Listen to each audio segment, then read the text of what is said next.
All right, I think we're going live. We're in the process of going live. We're live. Hey, good morning, folks. It's Sunday morning, and all of you should be bright and chipper. But then again, you lost an hour of sleep last night. Did you accommodate for that before you went to bed? Or did it hit you in the morning? Now, as I typed in the chat room, I knew it was daylight savings time last night, but it's not at the forefront of my brain. I just knew it was coming. And I woke up this morning. My body wakes me up usually around 5 a.m. And so I got up this morning. It was between 5 and 6 a.m., something like that. And um, wasn't until after my first cup of coffee and I looked at my phone that I realized, hey, wait, it's an hour later. That's right. So now it'll be dark in the morning, kind of dark in the morning when I take the kids to school tomorrow. Not dark, but early dawn. That part sucks, but the evenings are going to be nice because the sun will be up an hour later now. I kind of like that. So good morning, everybody. Cheers with your cup of coffee. Mine has grown cold sitting here. Well, not cold, but not hot anymore. So now be honest with me. Every one of you, be honest.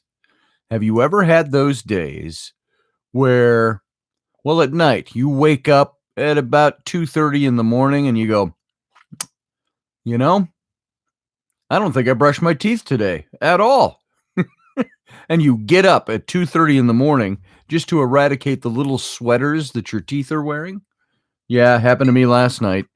So it's not that I'm forgetful. It's you have so much stuff going on. Sometimes you get up and you're going from the moment you get up. Or if you lose a step in your procedure, your daily habits, your rituals, you lose that step along the way. And suddenly you find out it's 4 in the afternoon. You haven't eaten breakfast or you hadn't taken your morning pills, which you got to take.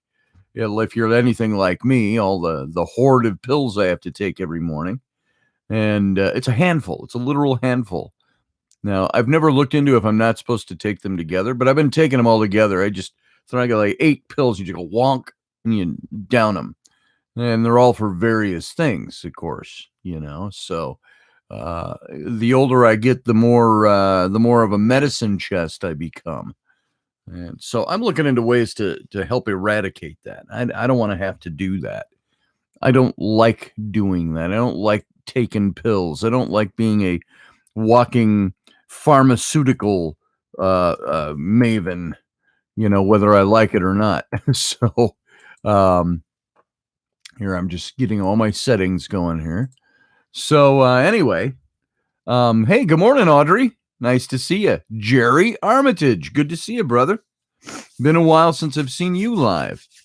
And of course, I don't go live very often anymore, as you all know, and I've repeated 100 times. I pre-record my show a little earlier in the day for the night so I can record it for radio and record the video at the same time. Then I have to edit it all up for the radio. I have to cut it into 2 sections and all of that. That's why when you're watching the video live stream every weeknight, that's why it seems like some days we stop earlier than we want to. We've got that break in the middle, and then it doesn't seem long enough. That's because it's an hour show, but it's really only about about 52 minutes long, something like that, in that range. So that's what you get. One of these days, I'll go live. I've just got to set up my software differently, and I've got to be able to broadcast not only the video stream, but also the audio stream to the radio station if I go live. And I can do either one of those right now, but combining them, I got to dick around with radio programming and all of that stuff, programs and apps and all of that junk, and I just don't have time to mess with it. So that's why you get the pre-recorded show. And hopefully it's not too bad. That at least allows me to chat freely in the chat room, because I come in every night and sit in the chat room. So Let's see. Let me look back and just say good morning to some people and see what's going on. Susie Q, already saw you, but that was only verbally. And Dwayne, good to see you, brother. Matt, always good to see you. And who else? Got Chad Senders. Good morning, Chad. How you doing, brother? And let's see who else. I saw Matt. I saw Jerry, and Audrey, of course. The luscious, vivacious, ever-present Audrey, who takes care of us. So, you just lost your sound. Is my sound on? Can everybody hear me? Looks like my sound is on over here. My soundboard is blinking as I talk. So yeah, that's how I can chat. I'm just a great, I couldn't sit there and go, "Hi, everybody. Hi, this is Scotty, and let's talk about the gym today." I can't do it. I wish I could, but I'm not that proficient. I'm not that multitasking. So I like to be focused, and focus is tough. So, all right, I'm good on that end. That's good to know. And so, welcome everybody as everybody's filtering in. And as you notice, the screen is also a little different when we go live. I don't have all the headers. I don't have the Penman Hats logo and the Odyssey logo and my little scrolling banner at the bottom. This is a different program I use to go live. So I could do it live through that, but then I'd have to hook up all the streaming, and then there's a delay, and it messes me up and all of that. So anyway, here we are. And, last night, my wife had a couple of massages. Now, my wife, Rainey, my amazing, talented, creative, awesome, stunning, gorgeous, sexy wife, all of those things wrapped up into one, has been a stay-at-home mom since Flynn, our 10-year-old boy, was born. And she has been a stay-at-home mom, which we felt was always good for our kids to have.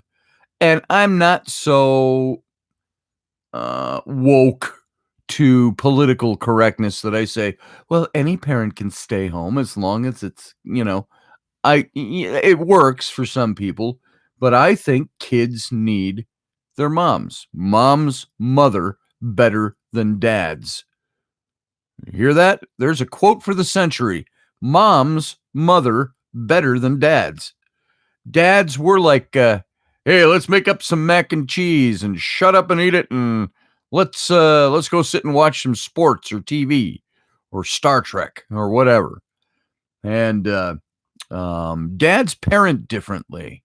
We're there and we're attentive and we do our thing, but we do things a lot different as dads than moms do them.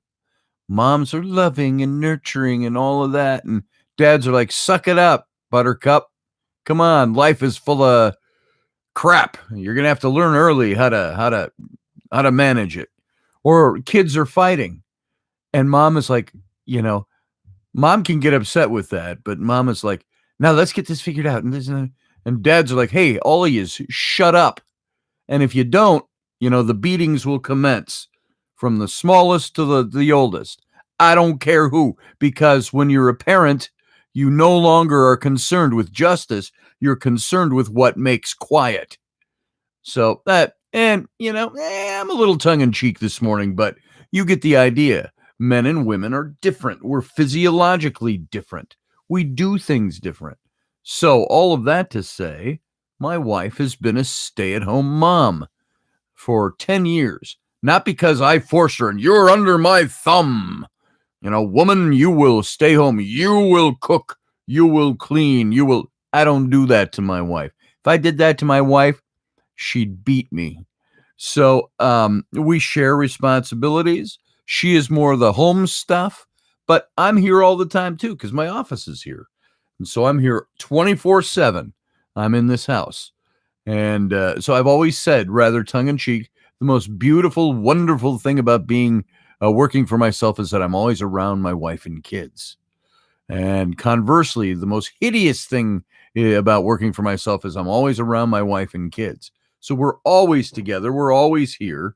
And that creates sometimes conflict all of its own because we're always in each other's spaces doing stuff, keeping the kids out of my office when I'm working. Rainey's pretty good at that, but there's times she just needs the break. And after 10 years of this, and now we've got the 10-year-old boy who is starting a little bit of that autonomy. He's kind of like, I got my own thing going. I know what to do. And he gets his chores done, kind of.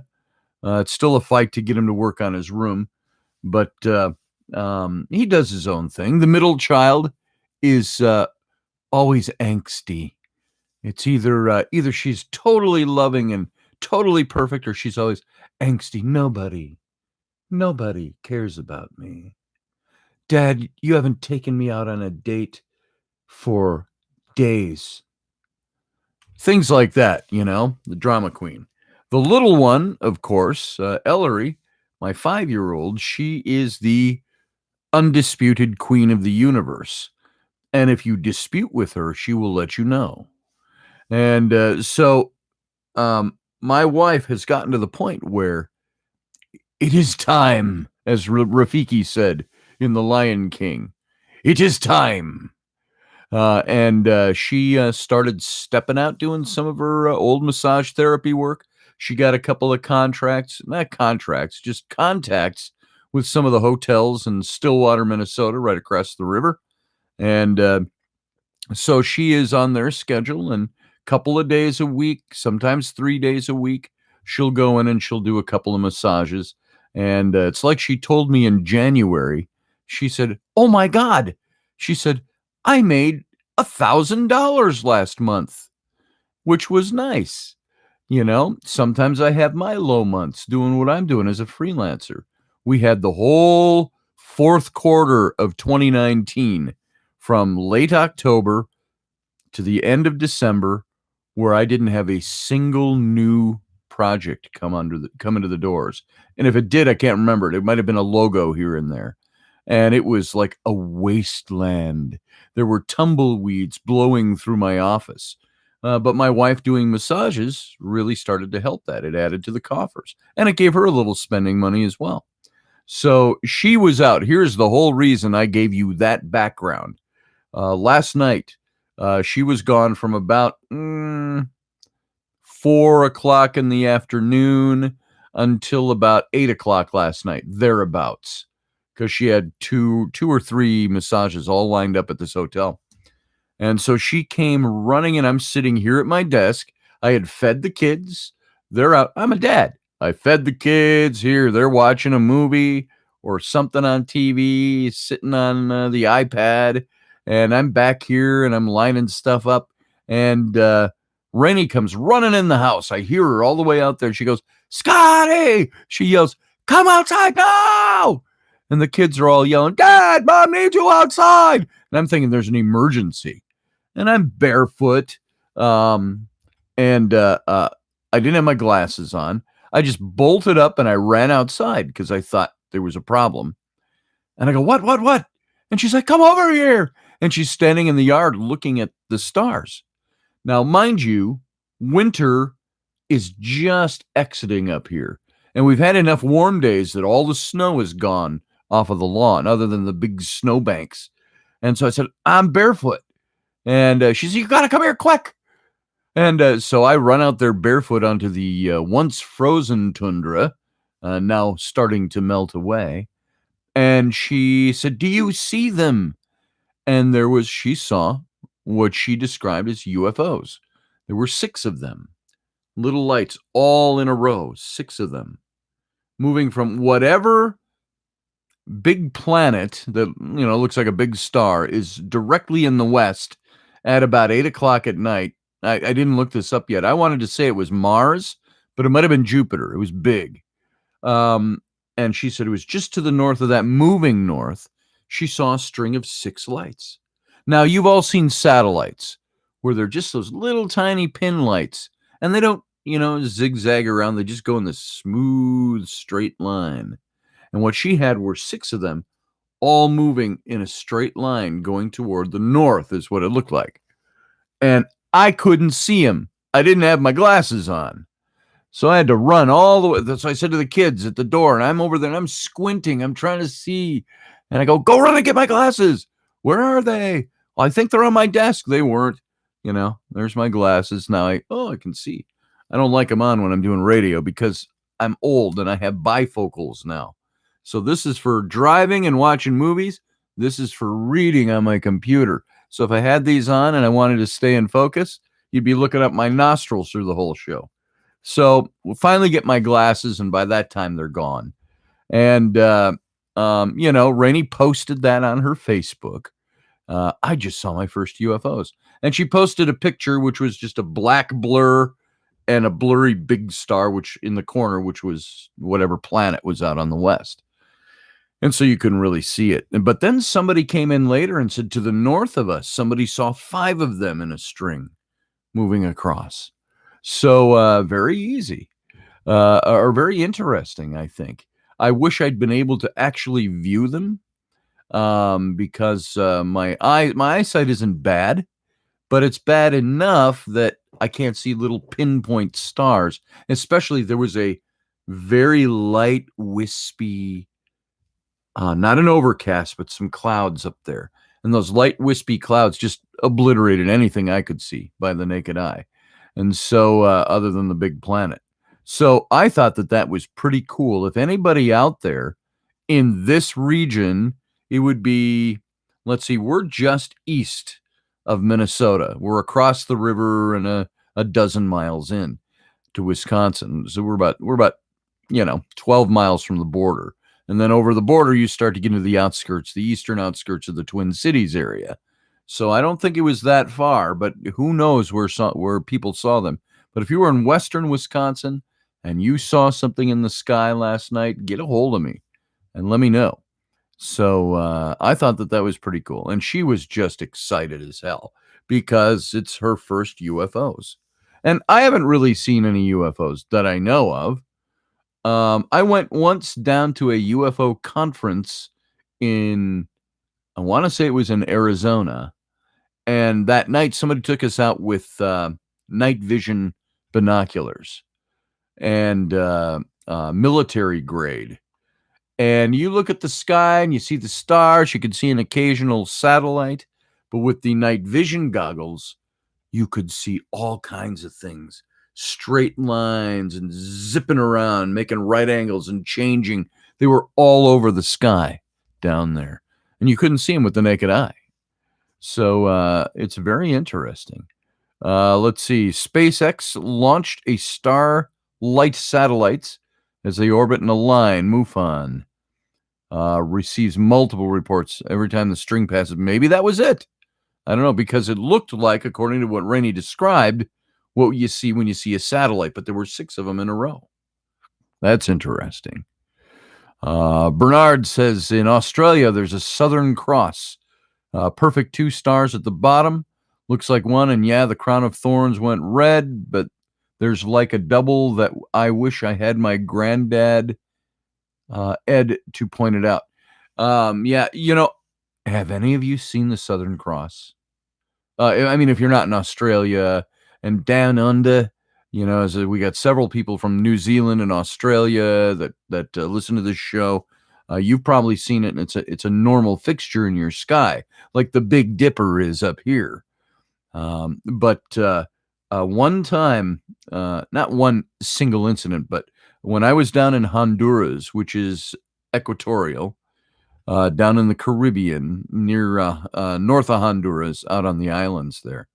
And at night, you could see way down in the southwest, almost on the horizon, you could see the Southern Cross. And remember the Crosby, Stills, and Nash song? Or was it Crosby, Stills, Nash, and Young? When you see the Southern Cross for the first time. That's the way it felt. We were sitting out. There was no moon out that night. And we're sitting out on a platform on a little key that's grown off of the coral reef. And you had to take a little boat, or you could swim out there, and it takes you 5 minutes to get out there. This little key, and it was full of palm trees and white sand, and there was a platform built on it on stilts, 12 foot tall with a stairway going up. It was right across from my grandfather's house on the beach there. And we went out there, and there were so many stars that you almost couldn't make out constellations. It was unbelievable. And that's the night that we saw the Southern Cross. And it would have been in December. So if anybody wants to let me know if in December you can see the Southern Cross, December or January, from the Caribbean or the equator, low on the horizon, let me know, because if that wasn't the Southern Cross, I don't know what it was. But I was pretty sure it was the Southern Cross. So let's see. Let me go back over here to my, Dwayne, one of my favorite songs too. I love Crosby, Stills, and Nash. Grew up on them, kind of. Electra, nice to see you in here. And Bernard, of course. Good to see you, brother. And let's see who else has wandered in. Teresa, good to see you. And who else we got this morning?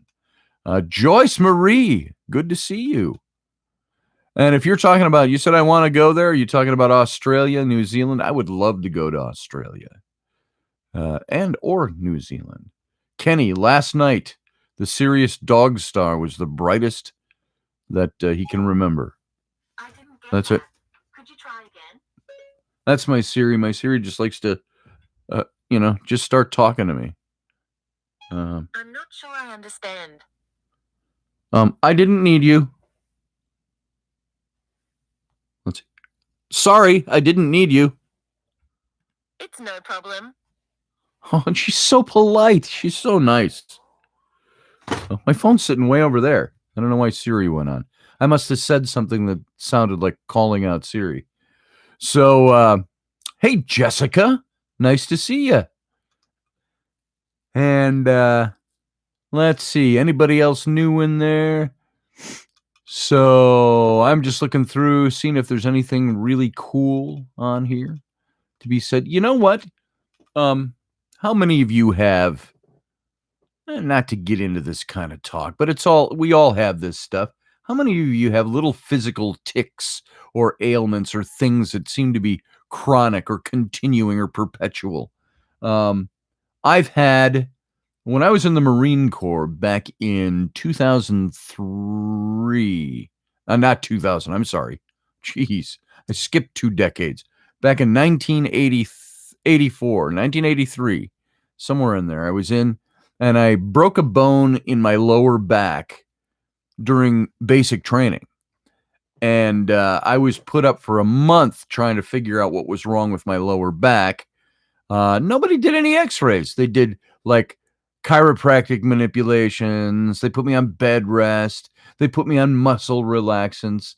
And of course, because I was in basic training, I was being called sick bay commando and things like that, only because I had problems. I had pains in my back when I was doing PT. And they finally sent me over to Balboa Naval Hospital, where they did x-rays. And the orthopedic surgeon came in and he said, son, as all military guys do, son, he says, I hope you want to go home because you're going home. And I said, well, I didn't sign up for 6 years to be an officer to go home. And he said, well, he says, you're not really going to have a choice. We have to give you a medical discharge because, and he showed me, I broke it, and it's still there. What he told me was, when you get back home, you're going to have to see an orthopedic surgeon, which I did. And they basically said, not much we can do. And now, mind you, this is in the mid 80s, before they had all this great advanced back surgery, where they slice you open a half an inch and they insert something and you're fixed in an hour and you're up and walking and you're fine. They didn't have laser back surgery. At least it wasn't widespread if they had it. It was major surgery. And so I just kept in shape. That was in my days. Well, I got back home. You had to keep the muscles in great shape in the back. That's back when I was doing a lot of weightlifting, and I was in decent shape back then. Now, that's in the 80s. Now, what I was told at the time was, you may not experience any problems with this until until you get old. Like your 60s or 70s, back in the 80s. I was old. And so now I've been experiencing some of that. I get little pains, and then of course I had my hip replaced a couple of years ago, and they said I need the the left one replaced too, and I haven't had that done, and it hasn't given me any problems. Well, a week ago, I changed out my desk. If you can see, and I talked about it last Sunday. Um, I've got I was at my drafting table, which was set to standing height, and I had a stool. So every time I broadcast, you were seeing me basically standing, leaning my butt against my stool, because it was up tall. And that's where my computer was. And so now I brought a big desk in, and it's a cool desk, very styling.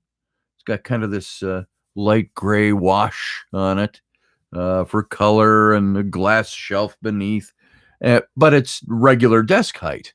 And so I've got a regular chair height. Now, I haven't sat in a chair like this. So now, instead of almost standing as I sit against the stool, I have to stoop way down, and I'm sitting with my legs bent as normal and completely uncomfortable. And I have noticed for the first time in ages that pain on my left. And so now I'm going to have to do something with my chair and all of that and change things out again, find something different.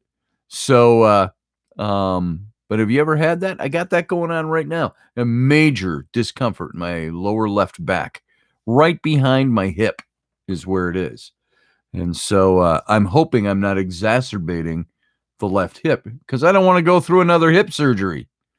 But they're technically they're not that bad. But I had problems with mine. So nothing severe. It just took a while for everything to heal up right and to feel good. So I'm going through that. Any ever have that? Hamstrings, says Kenny. Stretches. Oh, that stretches helps relieve sciatica. Yeah. So I've been doing a lot more of those.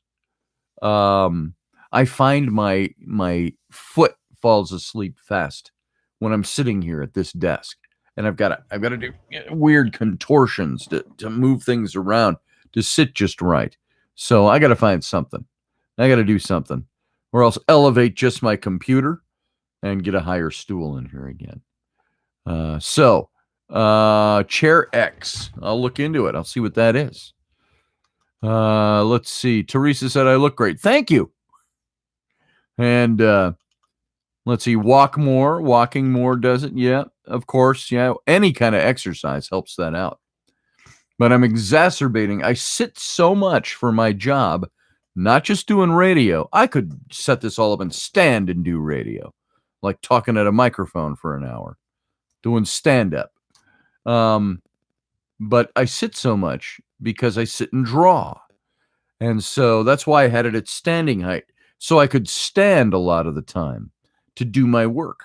And now that I've got it down to desk height, I've totally undone that aid in, stand during the day. I need to get one of those desktop things, those desks that elevate to standing height, and you can put them back down if you need to. So I'm going to look into that, as a matter of fact. Let's see. An electrotherapy unit from Walmart for $20. The kind the chiropractors use. Yeah, I got to get a captain's chair, Matt. By the time I noticed that those were available and I started looking, they were all gone. They ran those specials on those when they came out with a line of them. Limited edition of Captain Kirk's command chair from the USS Enterprise. And they were $1,700 when I saw them come out. Now I don't think you can get one anymore. The people who bought them, they aren't selling them. I think somebody has to die and their widow sell them off before somebody's going to sell their Kirk command chair. I wish they would come out with a new line of those, another limited edition, if you will. You've got a captain's chair, Teresa? We're talking about Star Trek here, right? Captain Kirk's command chair from the old Enterprise. Let's see. I would love to have one built, Audrey. Yeah, that'd be cool. I know who was it? The Mythbusters guys from that show. They built Kirk's command chair from scratch. I mean, a perfect replica all the working lights on the switches and all of that stuff. It was pretty cool. So anyway, let's see what else we got going on. Jerry, your right thigh is completely numb from it. Yeah, I get that. I understand it. I don't like this feeling at all. I don't like being, I can handle periodic jousts with pain, but I don't like constant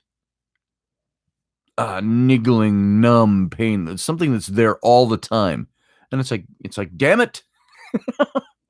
That gets tiring. And so, all right. What else we got going? I'm looking back in the chat here to see if anybody said something I should have seen and I haven't seen it.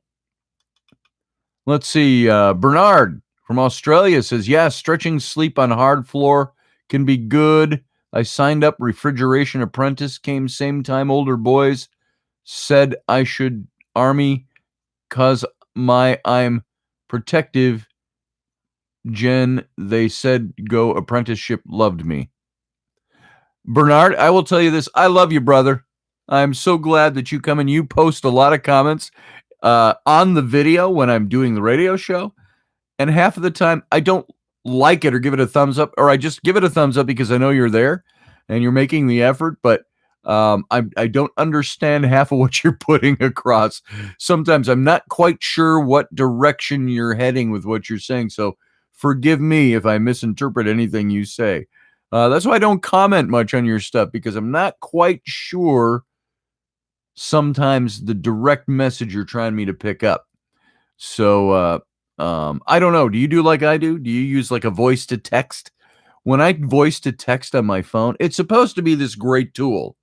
But when I voice to text, half the time I'm telling somebody to do an obscene thing, or I'm totally misstating what I'm saying. And I got to go back in and either do it over again with by typing, or I have to just say, I think you get what I'm saying, don't you? So anyway, let's see, all kinds of stuff in there today. Oh, by the way, it's going to be here today, Western Wisconsin. We're talking, think Minnesota, Northern Wisconsin, Western Wisconsin here, Minneapolis, St. Paul area. We're in the extended metro area here across the river. And because a lot of people over here live here but work in the Twin Cities. It's always cold up here, but now it's March. Now March is tricky. When they say March comes in like a lion, goes out like a lamb, well, sometimes we've seen it reverse that. Sometimes we've seen it do that, but March is a little tricksy. Sometimes it'll throw you a 65-degree day, which to some people living in the South, 65 is like, ooh, oh, that's sweater weather. No, here that's like sun tanning weather, especially after a long, hard winter, where you've got below zero temperatures. And so it's supposed to be 67 degrees today, pushing 70. And for the first time since last fall. And so it's already nice outside. And but with that weather, and I forgot where I was going with that. God damn it. I feel like Joe Biden all of a sudden. And the snow that you can get on Thursday sometime. Well, in March, it just gets warming up, is what I was saying. And I was going to make a point out of that, and I can't remember what it was. So, yeah, it's going to be nice weather up here, 67 degrees. And so I don't know where I was going with that, what I was going to say about it. Chalk it up to a Joe Biden moment. I rabbit trail myself so bad sometimes. I forget where I started. So, you know what I do? I'm an artist. I like to paint pictures with my words. And so sometimes I try to go a little bit over the top in description so you get the whole feeling of something. And then I forget what I was making the point about, because 10 minutes later, I'm like, I don't know what I was talking about. But at least you got a good story out of it.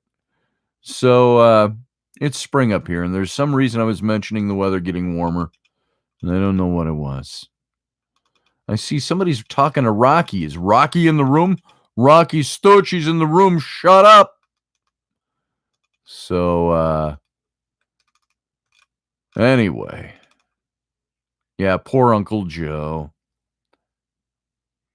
So, hey, Lewis. How you doing? Good to see you, brother. So, yeah. I'm not going to talk politics. All I will say is that I see suddenly Joe Biden, who was kind of the laughing stock of the Democratic candidates, and was dropping in all the polls, was dropping in the primaries, wasn't winning first places in the primaries. Suddenly he won South Carolina, and on Super Tuesday. But the night before Super Tuesday, you had all these other candidates suddenly drop out and throw their support behind Joe Biden. And I suppose, I can see it. I see all kinds of people on the left. I'd rather vote for Biden than Trump. Everybody start supporting Biden. We need to have a candidate that wins. And so they want somebody who is bless Joe Biden's heart. Don't always agree with him, but he's a guy that's done his time. He's 78 years old. Let him, or is he older than that? Am I thinking of somebody else? He's up there. And he's in grandpa territory. Sometimes you got really sharp grandpas that can still run corporations. Usually guys who are in their late 70s, who are guys who are stepping back a little bit. And so you got Joe Biden. He lost his son a few years ago. I couldn't imagine the heart pain of losing my son, and a grown son. And I think that took the fire out of his belly. Do you remember early on, people were wanting him to run, and he was like, I don't know I don't think I want to do that. And I think that was a couple of years ago, because I don't think he had it in him anymore. He was like done. And I think the death of his son took the wind out of his sails a bit. And I think in his mind, he started to settle back. And when you do that, you start to lose your sharpness. And Joe Biden, always good for a gaffe. I mean, even when he was young and strong, he was good for a gaffe, but he was a strong person. He was a good person, a good-hearted person. They say, despite now, of course, all the things that touchy-feely Joe, creepy Uncle Joe, etc. Who knows what the truth is to that, except all the things you've seen him do, and people who say things. Everybody says things about every candidate these days. But push all that aside, he was always looked at as a very strong, good man. And now you look at him, and I say, Joe, you probably shouldn't be running for president. You probably shouldn't. I think he would be running for president as the Democratic figurehead, knowing that everybody around him is going to run things. And he must know that already in his head, unless he's that detached. I just saw the greatest meme that showed Joe Biden's face and in red, white, and blue, Biden 2020. And it said below it, I'm Joe Biden, and I can't remember why I brought you this message. And, and it's true. So, anyway. Hey, Ruth. Good to see you. Let's see. Yeah. Bernard, you know what I mean. All right. Okay. Well, I thought I saw Rocky. I thought he was going to comment, or somebody was just commenting about Rocky. Yeah, Biden versus Trump one-on-one. That's going to be a sad day for the Biden camp.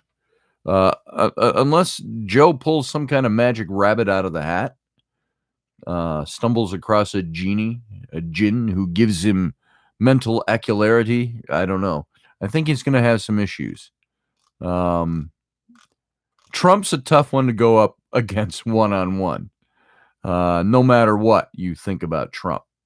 So I think Trump will eat him up in the debates, stuff like that. So I like Tulsi Gabbard too, Ruth.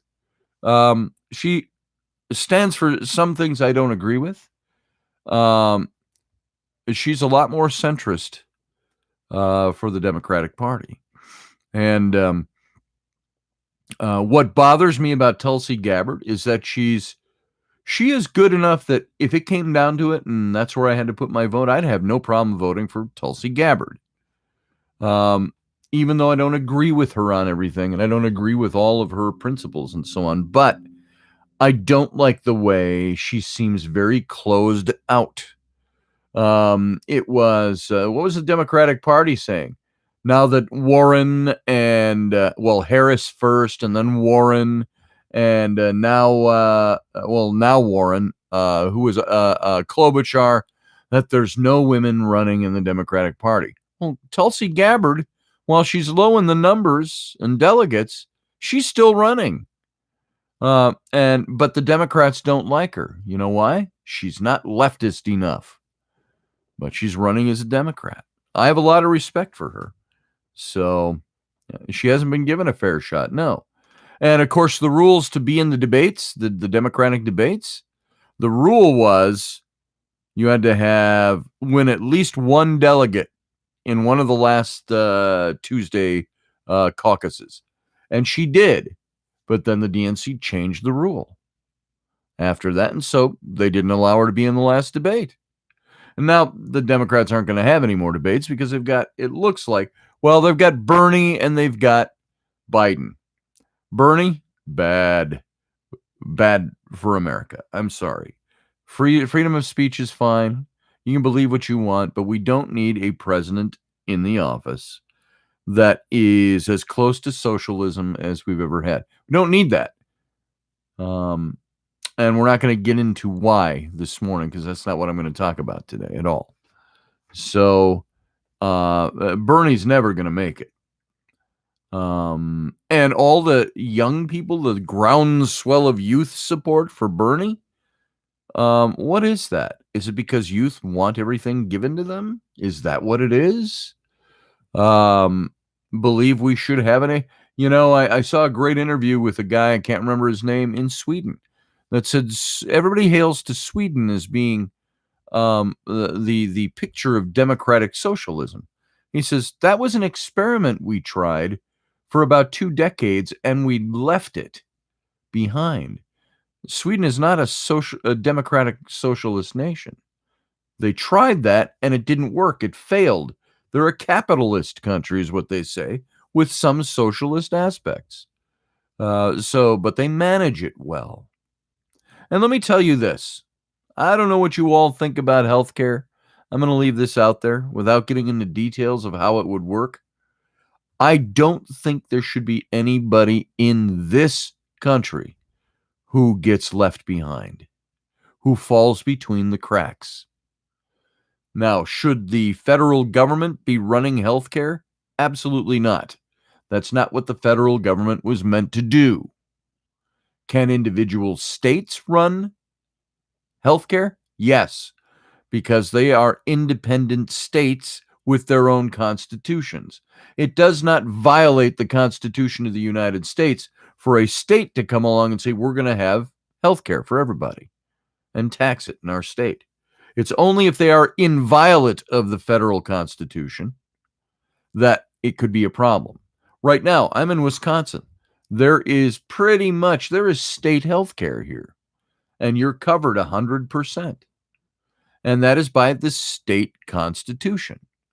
Now, it's not the same thing as Obamacare was, because it's not being run by the federal government. The federal government's job is not to provide free health care and tax the people for it on a federal level. And we can get into that another time. But I'm only stating that to say, I believe that there should be nobody who does not get coverage if they need it. Okay? Boom. There it is. This is why employers provide health insurance. Now, you still pay for it. Comes out of your pay. But they provide health care for you because you're on a group and so on, and you have deductibles and all of that. But there are people who don't have jobs that provide health care, or there are people that pay a hell of a lot of money to get independent health care.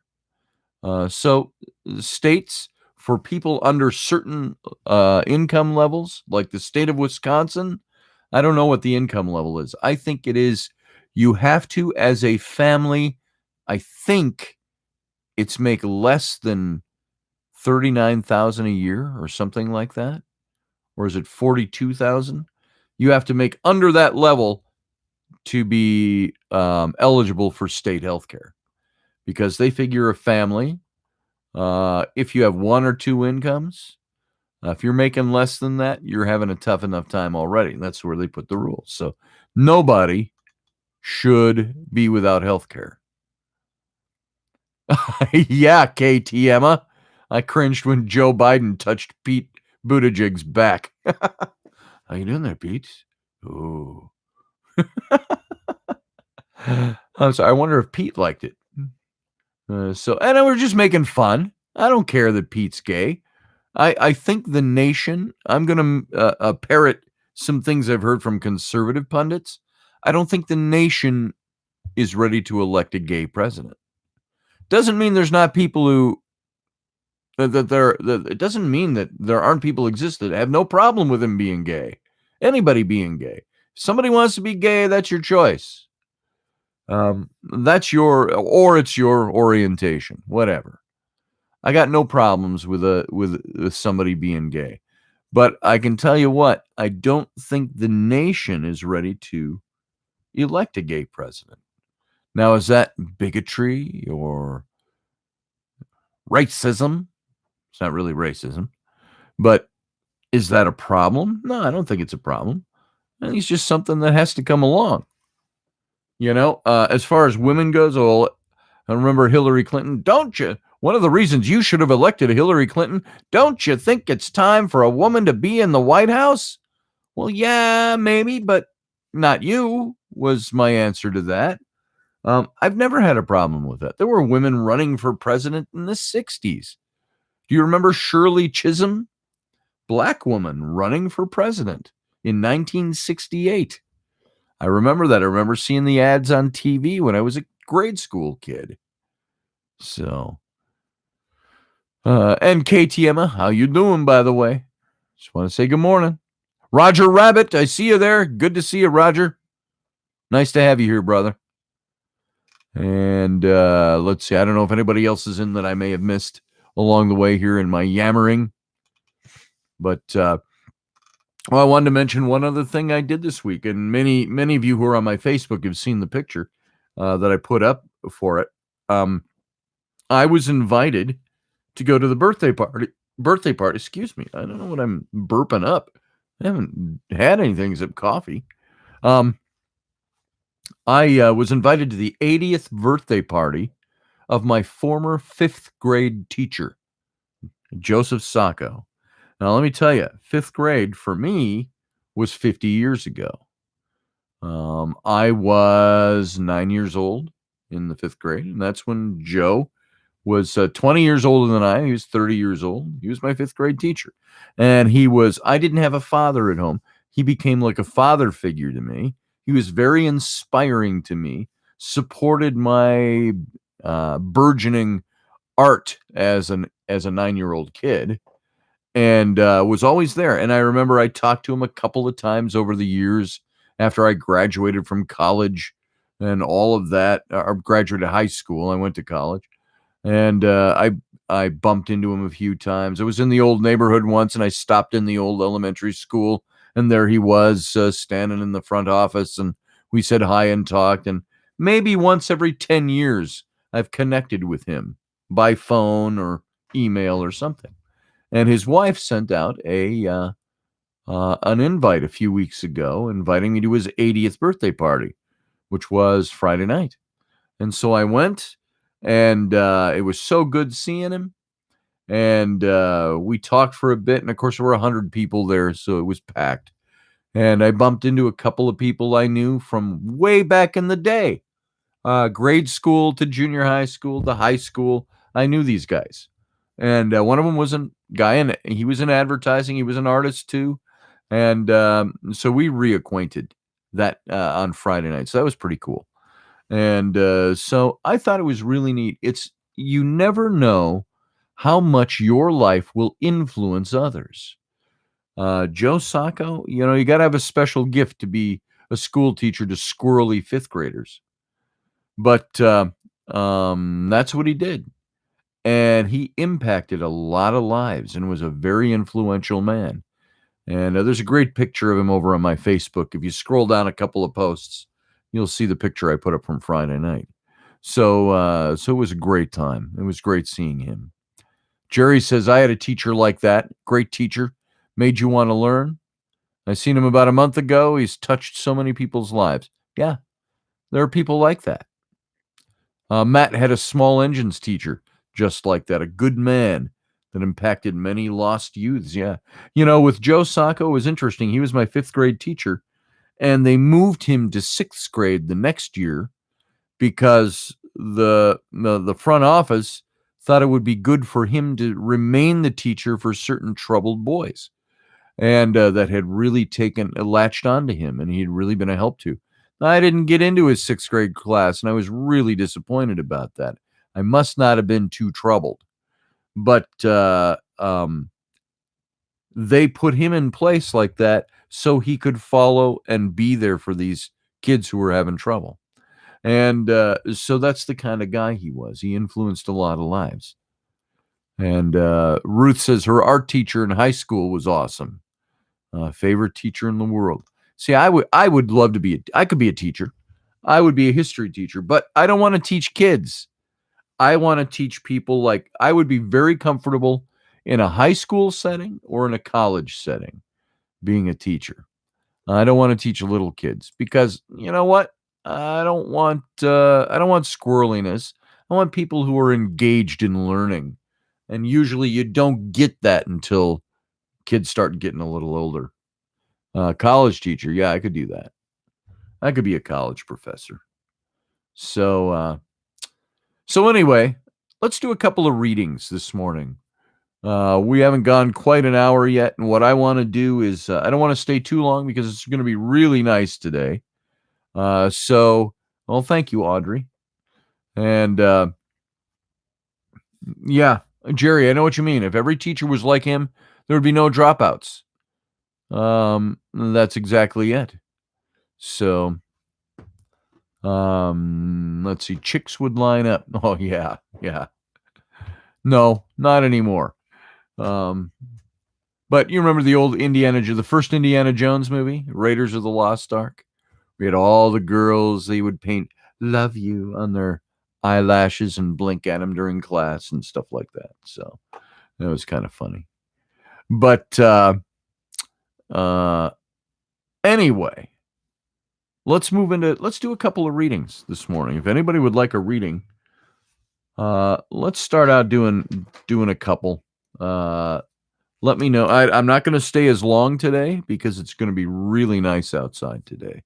And while it's 11 o'clock, it's 10 o'clock in the morning, but I want to get the family going, get some breakfast, get everybody lined up for a happy day, and doing stuff outside. Wait, what have I got here? Oh, there you go. From Rowan. That's not a piece of paper I can write on. There. I'll use my little art tablet. All right. Let's see. Who would like a reading this morning? Let's see. Dwayne says, so I have to ask, what do you teachers say to those who say that most of what's taught in high school is BS? Just asking. I would disagree with that. I think that there are BS teachers in high school that don't teach much. But I think high school is supposed to be kind of the basics anyway. It's supposed to be the reading, writing, arithmetic, and history. Throw history in there too. So thank you, Lewis. I don't know which one you're looking at. I got too many rings now. I used to look at guys that wore a lot of rings, and I thought, oh, you're a doofus. Now I've got rings that are significant to me. They mean something. This one was, a gift from some friends. Of course, my wedding rings. And, there's a story about my wedding rings. I'm going to rabbit trail here for a second. My, when we were dating, so this is 15 years ago, a little further on than that, maybe 12, 13 years ago. We went to Walmart to get something. My wife ran inside. I stayed in the car. We were just dating at the time. And I sat and I was tired and I was sitting in the air conditioned car. And she came back out and she says, in a voice just like this, and I may have told this story before. You may have heard this. She said, "I got you something to show my love." And I said, "Really?" I said, "What'd you get?" And she got me this ring right here, this one. And it's a little silver ring, cheap silver ring, and cost her $9.95 plus tax. And I go, "Whoo, honey." I said, "That's true love." And I put it on and she goes, "Wait."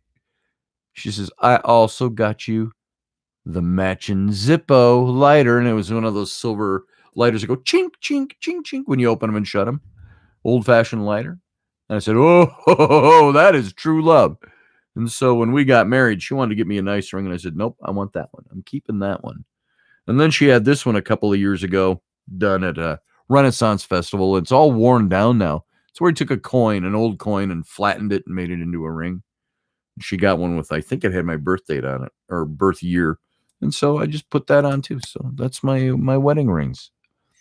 Lewis wants a read for his wife. I just saw that pop up. My big orange Scotty Roberts was there, so I saw that. Okay, I'll do one for Lewis's wife. What's her name? I don't need to know it, but I think it'd be good to at least name her. Now, this ring, by the way, if I can get it off, this is a ring that was given to me, and I always wear this one. This was, let's see if I can get it in focus. I don't know if it'll focus up close. There you go. That is a ring. It's got 2 dragons on it. Here, let me point that out to you. All right. Just if you don't notice it already, it's got a dragon head here. Let's try to get the light not direct on it. Dragon head there and a dragon head there. It's a faux emerald. I don't know what kind of stone it is. It's semi-valuable. And the dragons twist all around the ring. And that was given to me by Native American friends of mine back in 2003. They did some music and prayers and things. They put it on a CD, and I designed the CD for them and the album cover and the little booklet on the inside and all that stuff. And their logo, Fast Horse was their last name. And so I did all that work for them. They wanted to pay me, and I said, "Absolutely not." I said, "I love you guys. This is for you." And then they gave me this ring. And now this is the ring. If you don't know your stuff, I'm surprised Audrey hasn't jumped up and said, "You might recognize this." That is the ring of Bahir, Barahir, I think is the way it's pronounced. Do you know what that is? Do you know what classic literature that's from? Classic literature turned into classic movies? That is the ring that the character Aragorn wore from Lord of the Rings. That was his ring, the Ring of Barahir. And so that's the one they made for the movies. And so in 2003, they bought this one for me. And I've had it on that finger since 2003. Boom. And then this one on my right hand was one I recently acquired. It's kind of a Knights Templar ring. You can't make out the detail on that, but it's got the it's not a Maltese cross. I think it's a cross of Lorraine in there, and it's incantation stuff and protection stuff and all of that. So I picked that up not long ago, and I don't wear it all the time, only for radio. Let's see. Here we go. Okay, let's see. Is after Yvonne's reading, if you're doing another, you can do mine if you want. Let's see. We had Who is number one? Is Yvonne? Is that Lewis's wife, Yvonne? Because I'm not looking. Okay, Yvonne. So, Yvonne. And then number two. Let's see, Ruth.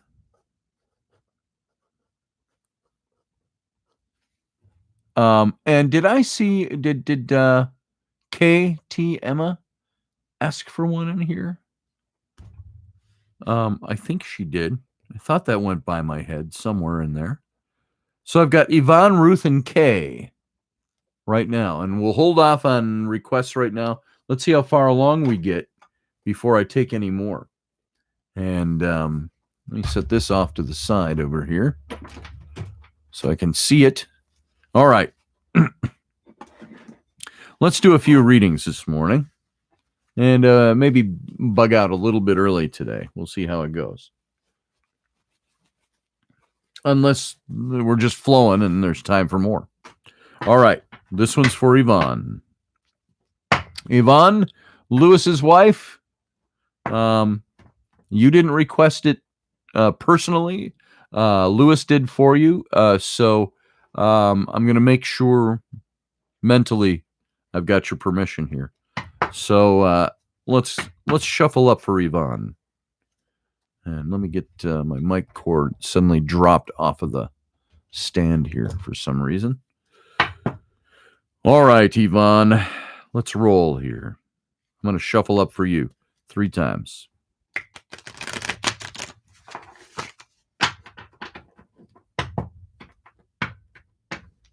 Susie is a tarot read tracker. Yes. Okay. Here we go. This is for Yvonne, Lewis's wife, Yvonne.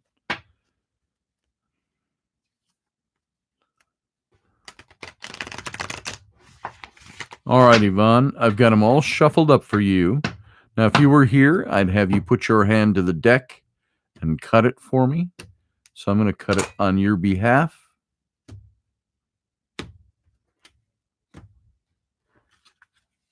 And then we'll read. Boom. All right, here we go.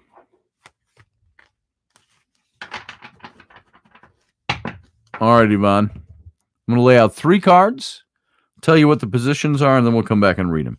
First card is the Justice card. That's your current. That's where you are. That's your current state of affairs. Justice. Your recent past is the 5 of Wands. And your near future, the outcome to this, is the Star. All right? It's the Naked Lady card. All right. So, Justice. First of all, I want to tell you, you've got 2 cards from the Major Arcana, which is one of the sections of the Tarot if you're unfamiliar. You got the 4 suits, and then you've got the Major Arcana. Major Arcana is kind of messages from God, if you will. Powerful spiritual messages. And you've got 2/3 of your reading is from the Major Arcana. So it's like God, snapping his finger in your face and saying, hey, listen to this. And so that's what we're going to do as we read this. Your first card is the Justice card. And Justice has this meaning that, as you might imagine on its surface, it can be talking about issues of justice, court justice. A good card to have in any spread, but it's a card that speaks about you've either gone through or you're currently in the midst of justice, something with a legal matter behind it. Or if it's not legal and in front of a court, it's an issue of fairness, an issue of kindness and fairness. And especially if you've been victimized by something or handled wrongly at the end of something, it's a significant indicator of a really positive resolution. And although how and what sort is going to depend on your own experience. And if you've been under kind of unfair, abusive, or shady, immoral dealings in your life, um, uh, pay attention. And for the unjust, this is a card that at best is kind of a dire warning to change your ways before retribution falls on you. And at worst, it's a simple statement that it's already too late because justice plays out already. And so in neutral cases, it might simply be telling you to seek out some good balance in your life. So you're going to be able to tell where this is applying for you. And the other cards around you might be a good indicator of this. So justice, this is balancing your emotions. It's like, and you can see here, she's holding like Justice, the statue, only she's not blindfolded. She's holding a sword in one hand and the scales in the other hand, but she's got her eyes wide open. There's no blindfold here. And it's balancing your emotions. That's going to pay off for you. It's going to bring you harmony in your relationships. This can extend from business relationships to friendships to romantic relationships. All of these things start to need to find balance, and they're going to pay off as you find balance. And the confusion of your life can be overcome if you find inner balance. Now, many times we find ourselves the confusion of life. We find ourselves running around wearing blindfolds that we've made. We've crafted them ourselves. And then we run around going, oh, I can't see, because we've tied a blindfold on our face. And so the idea of life, of having all these confusions in your life, things that conflict with each other, not sure which direction to take, feeling blindfolded, feeling hamstrung, feeling bound. These are all things that you can overcome if you apply balance, if you look for the balance, if you look to be in the here and the now, to be awake and to be aware, to be in the now. Figure it out. Many times, it's like I've always heard, if you ask somebody, well, what's the problem here? They go, I don't know. Well, that's a bullshit answer. Why is that a bullshit answer? Because we all really know what the answers are to things. It's whether or not we want to run around blindfolded and let them and act like we don't know what to do. We either do that for attention or we do that because we want somebody to help us out. It's a cry for help sometimes. All this is saying, no matter what's going on in your current right now, justice has to reign. Balance has to reign. Justice is supposed to be impartial. So justice is usually justice already served, or it's coming on you right now, which means either you've gone through a process where justice has been doled out to you and it's a good thing, or the justice is the seeking balance and seeking fairness. And when all's said and done, you're going to receive the outcome that you truly deserve. That's what the point is with this. Justice is justly deserved outcomes. Your moral character is going to be justified. So you have to maintain integrity, and you have to strive to balance yourself. And the justice card is, now listen to this tightly, Yvonne. The justice card is all about karma, fairness, balance in different affairs in your life. It doesn't suggest that the outcome is either for you or against you, but accountability will be there. Dignity, integrity, these are all things that are going to be present in your life with this card. And so there's no clear-cut answer here other than just all these things will apply to you right now. So your current situation, justice, fairness, accountability, dignity, integrity, all of these things are going to work for you. And that comes on the heels of your recent past, which is the Five of Wands. And I always called this card, first of all, Wands is that suit of your emotions, the things that drive you, not your passions and romances and stuff like that. It's your emotional makeup, the things that make you go. And the Five of Wands, it shows all these guys kind of fighting with the wands or the quarterstaffs in the background. You can see that, and the guy present in the card is just standing there. And the idea with this was always mock battles. It's the idea of the battles that kind of go around you, and you don't have to insert yourself. But the idea is that it's not a good card. It's not a welcoming card. It's not a positive card. This is really suggesting that you're going to be in line for struggle, aggravation. Pay close attention to all the other cards in the reading because it's going to affect it. You're going to discover clues about which areas of your life are going to be subject to conflict and accusation and aggravation. And expect them to be rooted in competition, people competing with you. Console yourself that a positive solution is not outside your reach or your realm of capability. Just be prepared for the possibility that victory is going to come at a personal cost, at getting yourself in the fray and having to deal with morons sometimes. Now, remember, this is the card of your recent past. This is where you have been, and this is what has plopped you down into your present. And so this is what you've been experiencing, the battles that you've faced. It can lead you to boldness of character. And this is a valuable trait, but only in moderation. Facing adversity requires tact. And it might feel as though your progress is too far delayed by the obstacles that are in your path. And so a miscommunication, a misunderstanding is going to pose obstacles to your progress. And usually when I say this is mock battles, it's not the big stuff of life where, you got big struggles out there. It's all the niggling little things that are going on around you. And you had to contend with people and competition and people tearing you down for the purpose of making themselves look better, those kinds of things. And so there's going to be an opportunity in your future that requires you to tame your boldness, to rein it in a bit in order to succeed. And so no one can decide your actions but you.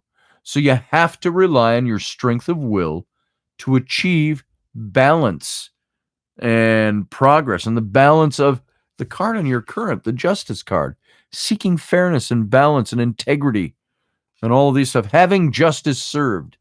And you are experiencing the impartiality of justice. And it's probably a good thing for you on top of this card, because the Five of Wands suggests that you've been challenged in some way and you have to defend yourself against other people.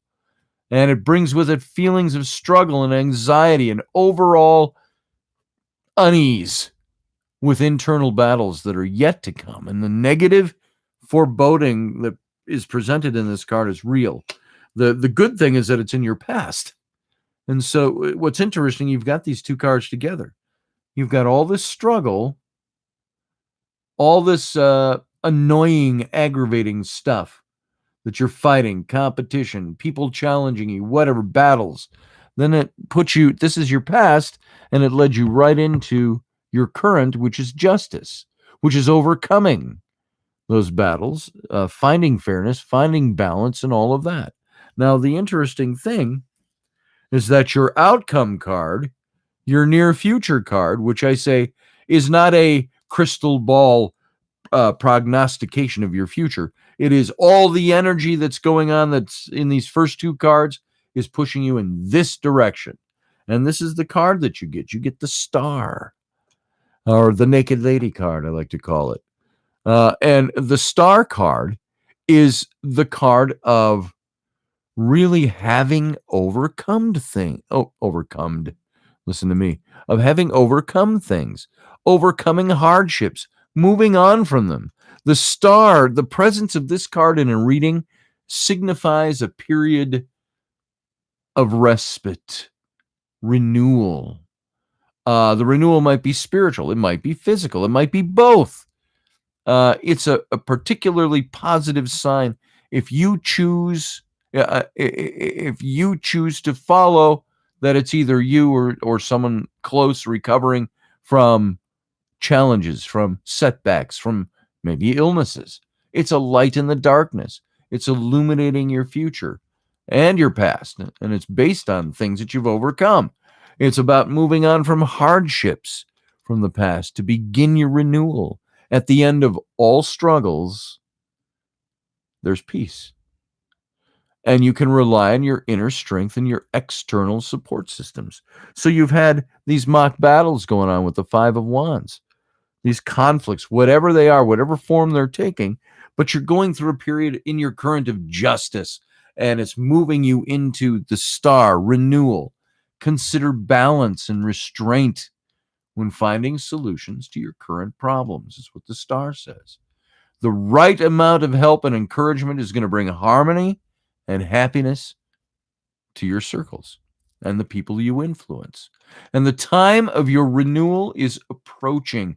You have chosen the right path to restore your mental and your physical health and well-being and sanity. By being brave enough to choose the riskier roads, you inspire people around you. You're the bright shining star in the sky. And so the star card, this is a card that's symbolic of hope, of renewal, of beauty. It suggests a period of spiritual tranquility, happiness, positive opportunities. And the overall feeling of the card is optimistic and serene. And the thing about any of this is it all has the power that you lend it. Many times, it's like when I was in ministry, and I've said this before, when I was in my ministry days, the one thing the pastor and I would talk about many times is it's kind of funny. You say things on a Sunday at church, and people go out and you think they've forgotten it by 2 p.m. in the afternoon or throughout the week, and they don't live what they say they believe. And so the thing about a reading like this is that it's something you have to take on and actualize and realize. You probably already realize that there have been conflicts. But those conflicts, there's justice, there's resolution, there's finding balance, there's coming out of it. And then there's going into the respite, being the star that shines in the sky. These three tie together perfectly, but they'll only do this for you as you live in that awakenedness state, that awareness state, that in the now. You've got to appropriate this stuff to make it work. So anyway, I hope that was on the mark for you. I hope it meant something. Lewis, you can let us know if you think that was on the mark for her. So I hope that was something that's beneficial to you, Yvonne. All right. So let's move on. We got Ruth. Ruth, you're front and center. Let's shuffle up for you, Ruth.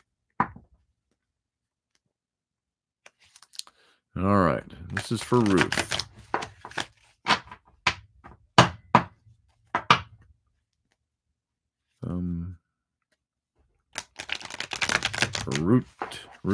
Ruth. One more time. Good, I hope so. Thanks, Lewis. Hope so for you, Yvonne. I hope that helps. All right, Ruth, we're all shuffled up for you. Let's cut this deck for you. And then we'll get moving. All right, here we go. Ruth, your first card is the Seven of Wands. And if you see that guy, he's standing on a hilltop, fighting off with his staff, all the staffs coming up against him. That's your current situation. You're on a hilltop, you're defending your ground, is the idea. Recent past, you had the Knight of Coins. Right there.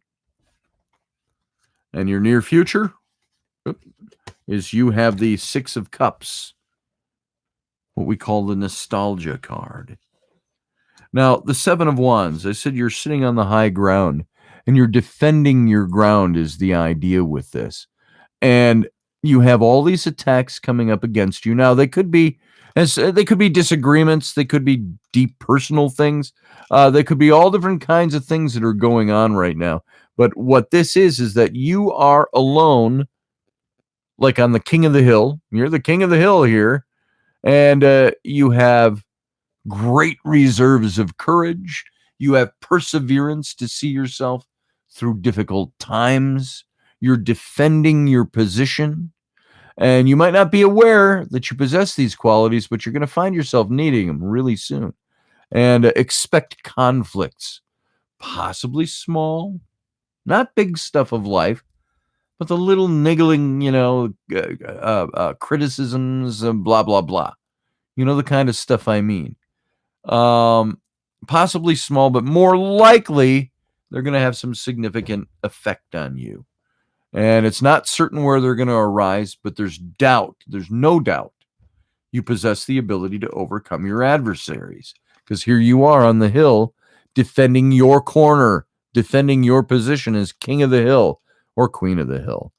And despite slow progress, it's your determination and sustained efforts that are going to lead you forward. So don't give up is the idea. Hold your ground. There's great conflict that could be approaching, but don't fear it. Don't give into it. Don't succumb to it. Remember intent and visualization. If fear is what you focus on, fear is what you will visualize. Fear is what you will actualize.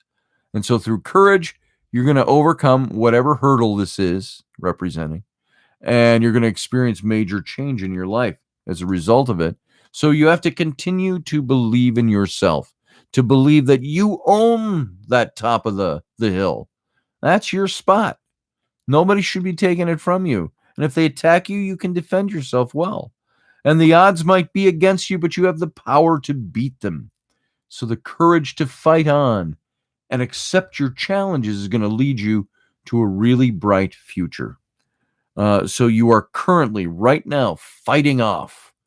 This card is long-term success that's due to the strength it takes to overcome the obstacles and being able to take on calculated risks.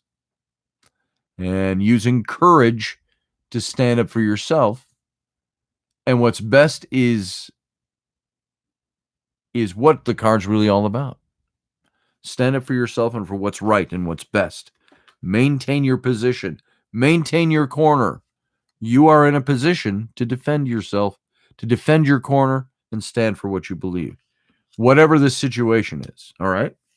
Now, in the recent past, this might give us a clue. The recent past is the Knight of Coins. And coins is the suit of your material well-being. It's money, finance, job, earnings, things like that. And where it doesn't specifically apply to money, it can have to do with the tangible things of life that affect your bottom line. And so the knight, now there's 4 knights in the deck, and they're all usually riding horses in most decks. They're going somewhere, except the Knight of Coins. He's standing still, either sitting on his horse, standing still, or he's off of his horse. And this signifies that he is somebody who looks out from the hilltop at the fray going on below, and he is meticulous and plodding. He plans his work and works his plan before he takes a single step forward. This is the virtue of patience, honor, dependability. And this card in your spread might indicate that you too possess these traits right now. And now this is your recent past. So you've had to sit there and assess what's coming. And this is something where the challenges of your past have set the stage for a promising future, because your dependability and your responsible attitude make it a priority to do so. Do your work to the best of your ability, to scan the field ahead of time, to know what you're getting into. You'll receive encouragement from somebody, and the security you need to pursue your ambitions are going to arrive, but you're going to be sitting still, so you can plan things, follow your routines to produce the best possible result. Patience, sustained concentration. You can achieve the heights of your loftiest ambitions, the goals you've set for yourself, the place you want to go, the position you want to be in, all because you have patience and you are meticulous about your decision-making process. This is a card about dependability, honorability, trustworthiness, common sense, incredible determination, and all these different kinds of skills that include exercising patience and being supportive of others at the same time.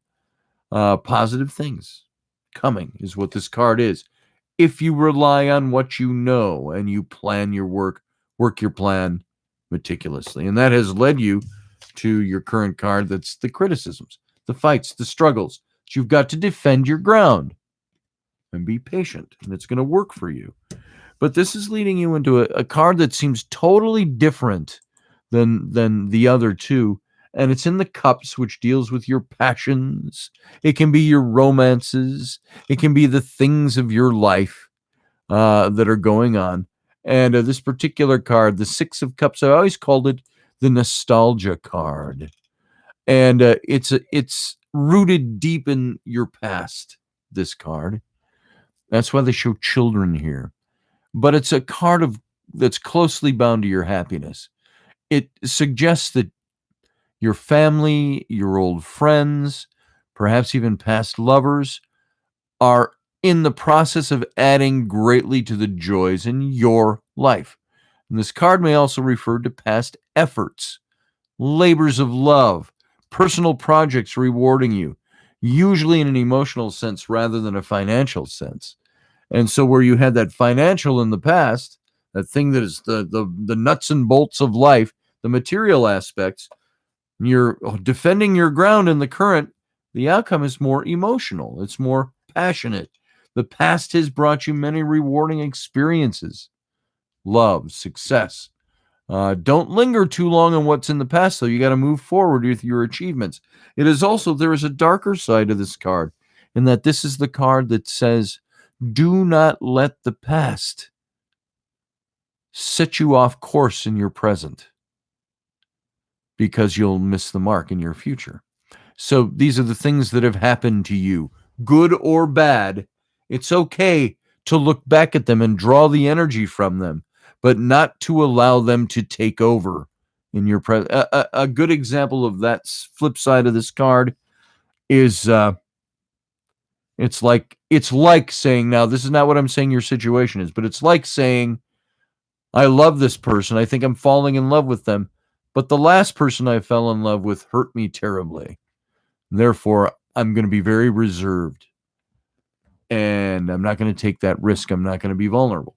And it could destroy the current relationship, because the new person says, hey, I'm not that old person you had to deal with, and I don't like really having to live my life that way with you. And so that's an example of it, of letting the past run your present or your future. You got to let go of that. The past is in the past, and you got to leave it there. And this is the idea of something good is coming, a reward or the result of past actions are going to come to you presently. It's by strengthening relationships, friendships, a great amount of commonalities with people showing up. But to enhance your future, you have to build on the virtues of your past. And it's not enough to have succeeded before. You have to improve upon your capabilities. You have to leave the past successes in the past and just grow on that. Same with the negatives. You have to leave them in the past and grow from it. A deeply rooted desire is going to require evolution to achieve. And so this is a card that says something by way of reconciliation, by leaving the past behind. It could mean some sort of apology, or this returning to the past to unlock skeletons from the closet and heal them, set them free. And there's a sense of relief in moving forward with the presence of this card. So in your past, thinking, meticulous, plotting. You're defending yourself from attacks, but you're keeping the ground. And in your future, you got to let go of the past and the things. You got to leave the past in the past and move on. All right. I hope that's meaningful. I hope that means something for you. And that's it. That's the message that's there. All right. That was for Ruth. Okay. Hey, guys, I'm going to step away for a minute. Talk amongst yourselves. I'll be right back. Hang on. It's like a commercial break with no real commercial.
All right, guys. I'm back. Oh. Ouch. Try to loosen up a little bit here. There. Now I'm hip. All I need is a gold chain with a horn on it, right? All right. Good. I'm glad it was interesting, Ruth. I hope it was meaningful. I hope it meant something. Take it to heart. All right. KTM, are you still in the room? Let's do K right now. All right.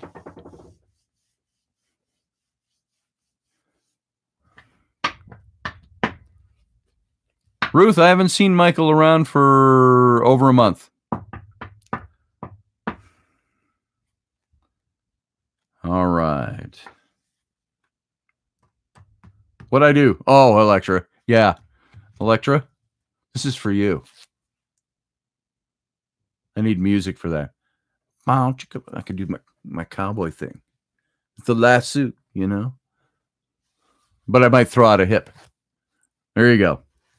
That's as beefcakey as it gets around here. All right. Here we go. I'm going to shuffle up for K. There you are, K. Kaboom. Right. All right, here we go. Shuffling for K.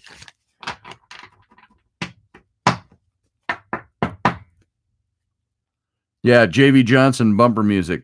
That's what we need. I could do some better bumper music some days. I don't do any music on the live show because it's not set up for it in this program. What did I do to my shuffle? That was weird.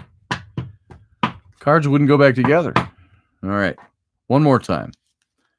And then I'm going to cut the deck for you. I'm going to have you cut the deck, but I'm going to do it for you in absentia, so to speak. All right, here we go. Okay. I cut the cards for you.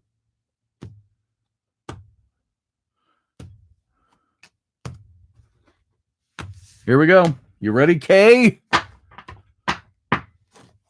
Here we are.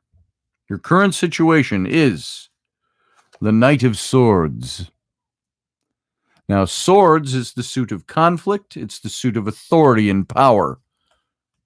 Power you get. It's the conflict is conflict you give or conflict you receive. And the knights can sometimes stand for specific men in your sphere of influence. So that's something that's in your current. Your past is the Six of Wands. And your near future is Strength, which is a very easy, simple card to read. It means what it says. All right. Knight of Swords. This is your current situation. Now, remember I said that swords are the suit of power and authority, the suit of conflict. It's all this stuff that happens in your life, in your sphere of influence, that revolves around needing to take a stand, needing to be the knight that's doing something. And if you or someone close to you is represented by the Knight of Swords, beware of them. It symbolizes a forceful personality, one which combines zealous dedication to success with razor-sharp intelligence. And whether in the form of a companion or your own inner nature, these are attributes that can give rise to a formidable enemy for UK. And when it refers instead to your circumstances, instead of a person, the Knight suggests you're headed for turbulent times, which can be most successfully faced with decisive action on your part. And so your desire for change has been struggling or strengthening inside you. You want some change to something. You need to plan your future objectives, but keep them to yourself. Keep them close into the vest. And you are gaining the attention of people around you who want to start problems. This is literally, and trust me, I know some of your circumstances from conversations we've had, but this card represents a young, youthful upstart who's going to create problems for you in your current. And a problem could be solved through the help that you receive from somebody else, but be prepared to deal with a new one. It's like one step forward, two steps back, two steps forward, one step back. Is going to keep happening. And so your life's compass could suddenly become realigned by a dramatic change in your perspective of things. Look to your friends and your loved ones for encouragement. You're going to need it right now. So everybody who's here, just give her a little encouragement, because whatever this is in your current, and I've got some ideas, but I don't want to focus on that. I just want to focus on the message of the card, is that right now, the Knight of Swords is domineering. It's destructive.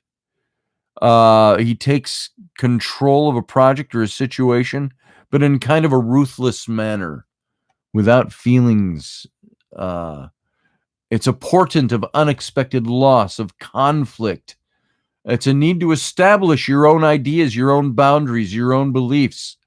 And the card has a really negative tone to it.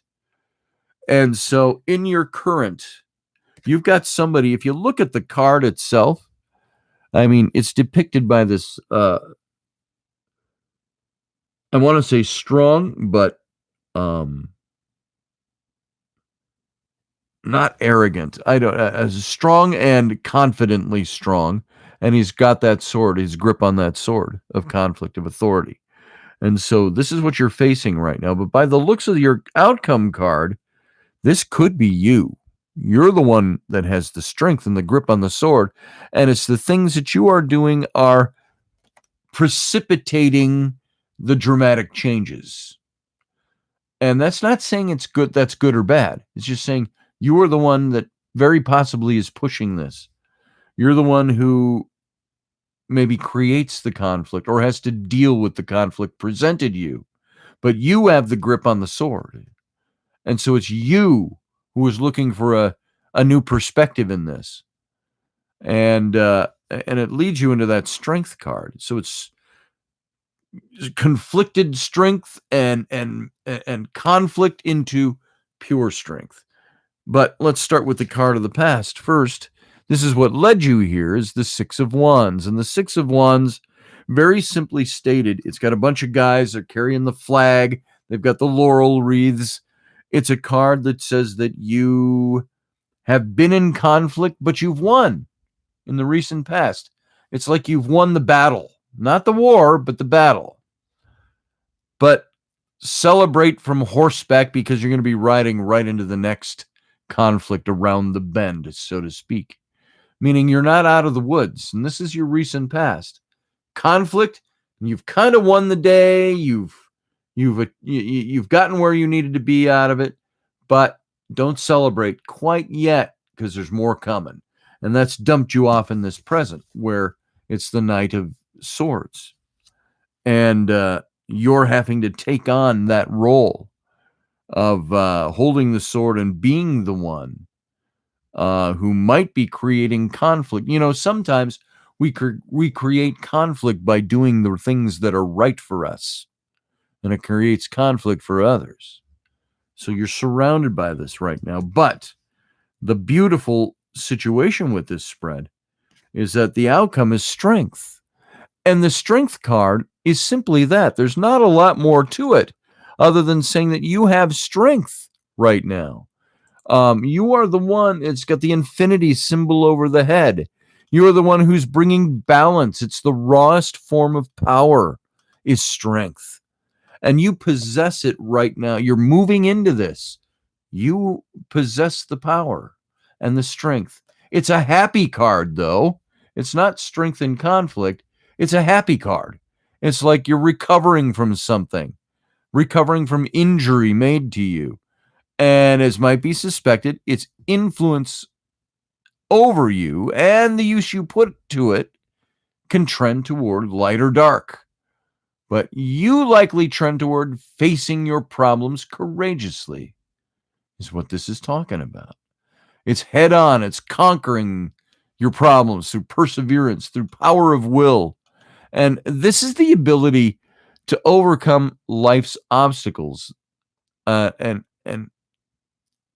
it brings the responsibility to control yourself, this kind of strength. And it's a warning to take command of your own actions. Take command of your actions and your emotions before they damage you or the people around you. So this is a card that's saying strength is what you bring to the table. And not necessarily that we just possess it or you just possess it, but that it's something you develop and you bring it with you. I'm bringing strength with me. I'm coming for you, and hell's coming with me. So said Wyatt Earp. It's that. Strength is coming with you. Your strength is balanced. You've both physical endurance, mental strength, and it's an inner strength that's going to lead you to explore the other potentials for your abilities right now. And don't turn down any offers that'll change your future.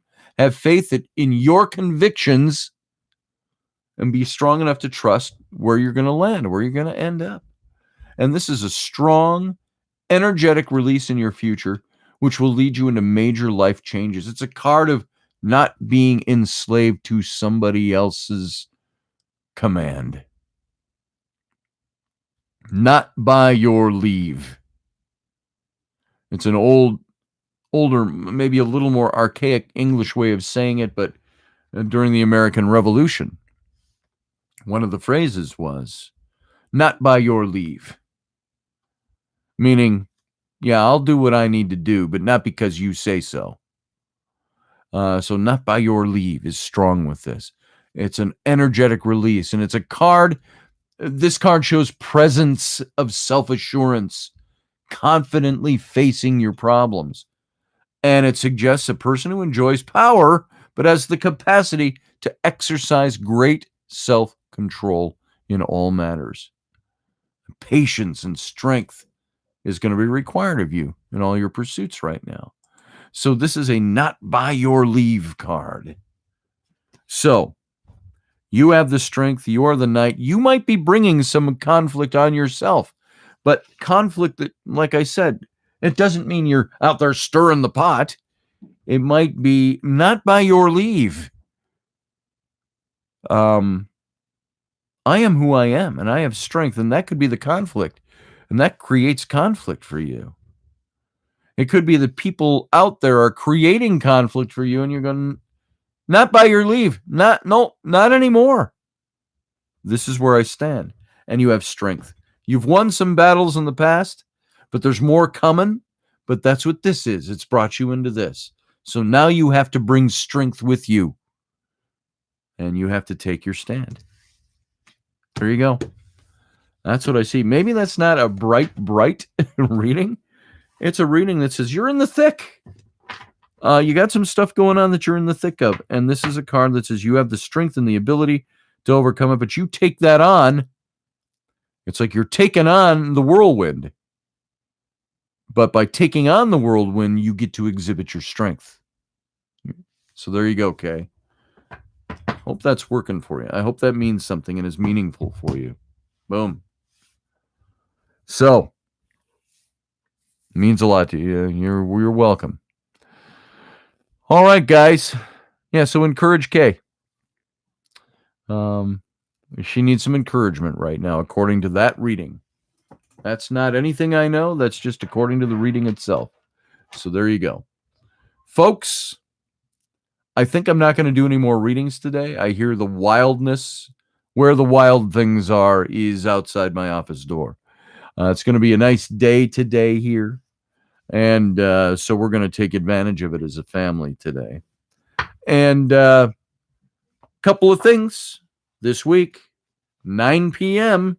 Central Standard Time, every night this week, 10 o'clock Eastern, 7 o'clock Left Coast time. We're going to be doing the Intrepid radio program. And I'll be doing the Situation Room with Rocky starting tomorrow. I don't think we're doing one tonight. But tomorrow morning, we switched to 11:15 a.m. Central Time. And so we'll be on every day this week. So thank you, guys. And hashtag West Coast, says Audrey. She's very patient with me. Love you too, Susie Q. Everybody, thank you for being here. I appreciate your time. If you want a reading, by the way, a full reading, come on over and get one. You can go over to my website, scottallenroberts.com. Click on the tarot link. We'll set one up for you. And that's it. I'll see you tomorrow night at 9 p.m. Central Standard Time. If I don't see you live during Rocky's show at 11:15 a.m. Central Time. So thanks for being here. Have a good day. I'm going to go out and have a good day because it's going to be fantastic outside today. Talk to you soon.